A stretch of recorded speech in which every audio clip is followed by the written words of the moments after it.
Right, question 8. Looks straightforward, there's not much to it, doesn't it? But it's not.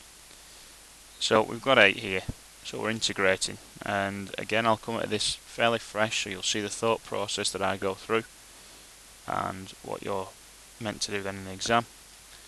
So I'm breaking it slightly at the moment. I'm thinking, blooming heck, this looks hard and this looks tough. But they have given you that u equals 1 plus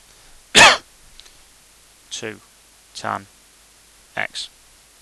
Now, what we're then doing is differentiating.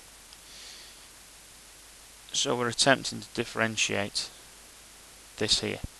Well, we differentiate the 1, it goes to nothing. We're differentiating tan. Now, you've got to remember that tan will become sec squared x. If you're not sure, on this, then you can check the formula book that tells you a tan k x, and then it tells you what it differentiates to. So you can look there, and that will give you then that sec squared x. So I then move this around to get dx. So dx is 1 over 2 sec x squared du. At that point then I go, right, okay, we're getting there. We know we're going to use this substitution, so I'm now just going to start using the substitution and see what comes out. This is then u, so we've got u squared. Cos squared x, well, we'll leave that for the moment. And my dx I'm going to put in as 1 over 2 sec x squared du. Now sec x squared is 1 over cos squared. So this will cancel with this.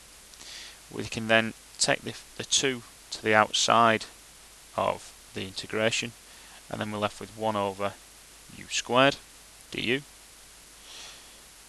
which is a half of the integral of u to the minus 2 du. So if we now integrate it, we then get a half, and we've got my subbing? No, it's just wanting an indefinite one. So we add 1 to it, and we bring that down to the power. So that will then be minus 1 u to the minus 1, if we're adding 1 to it. Remember our plus c now. And we've then got minus. Now u then comes back in. Actually, I'll just write it out first of all, like that, plus c. And then we bring the u back in.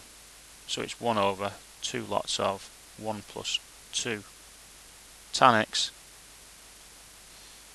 and then plus rc.